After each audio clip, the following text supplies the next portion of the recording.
persons, but I'm sensible too, and I love this book, but it's also not for everyone.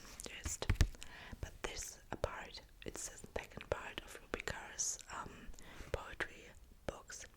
It's not that deep and not that intense, but I really love it.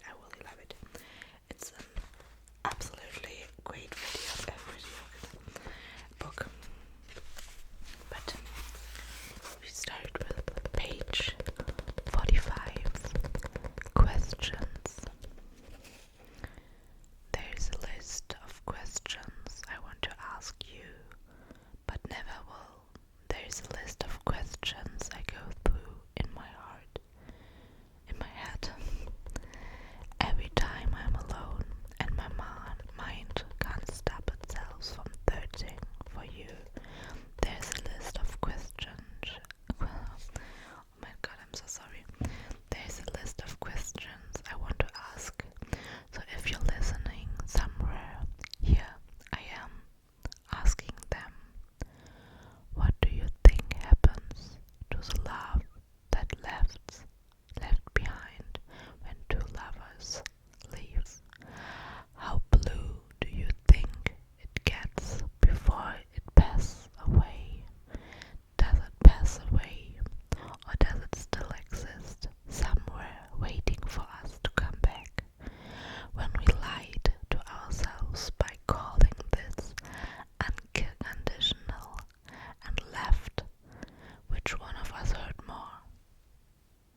I shattered into a million little pieces, and those pieces shattered into a million more, crumbled into dust till there was nothing left of me but the silence.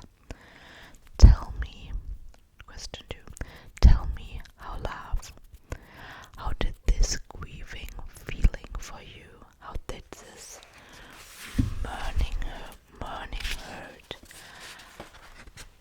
How did you feel your eyes open after every blink, knowing I'd never be there, staring back? It must be hard to live with what ifs. There must always be this constant dull etching in the pit of your stomach. Trust me, I feel it too. How in the world did we get there? How did we live through that? And how are we still living? How many months did it take before you stopped thinking of me? Or are you just still thinking of me? 'Cause if you are, then maybe I am too. Thinking of you. Thinking of me, with me, in me, around me, everywhere, you and me and us. Do you still touch yourself to thoughts of me? Do you still imagine my naked, tiny body pressed into yours? Do you still imagine the curve of my spine? And have you want to